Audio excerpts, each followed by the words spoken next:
আজকে বাসায় তো তাই পাক শাক করতে আছে।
আজকে বাসায় তো তাই পাক শাক করতে আছে।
আসসালামু আলাইকুম।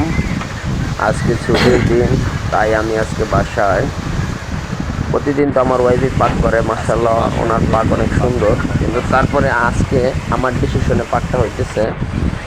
আমি আজকে ওনারে ডিসিশনটা দিতেছি যে কীভাবে পাক হবে। অবশ্য আমি আগে বিদেশ ছিলাম, তো তাই আমি নিজেই পাক করতাম। এই কারণে কিছু কিছু পাকের সময় আমিও ডিসিশন দিয়ে থাকি। তো ইনশাল্লাহ আজকে উনি আমার ডিসিশনে পাকটা করতেছে। পোলাওটা পাকাই ফেলাইছে, এখন মুরগিটা আমি পাকাইতে বলছি। এইভাবে উনি পাকাইতেছে। ওনার পাকটা অনেক সুন্দর, উনি সবসময় পাক করে। কিন্তু যেহেতু আমিও পাক করতে জানি, যেহেতু আমি বিদেশ ছিলাম, তো আমার সাজেশনে আজকে পাকটা হইতেছে। দেখি আগে কী হয়। আমি অনেক সময় অনেক কিছু পাক করি, কিন্তু কিছুদিন আগে আমি একটা গাজর হালুয়া বানাইছিলাম।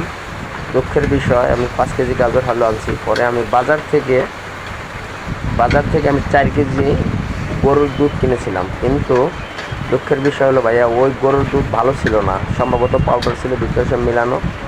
ওই দুধের কারণে আমার গাজর হালুয়াটা নষ্ট হয়ে গেছে। আমি নিজেও খাইতে পারি নাই, আর কাউকে আমি দিতেও পারি না। আমার শখ ছিল আমি লাল হওয়ার কথা ছিল, বলুন আরো আরো কষাও, জল একটা নিয়ে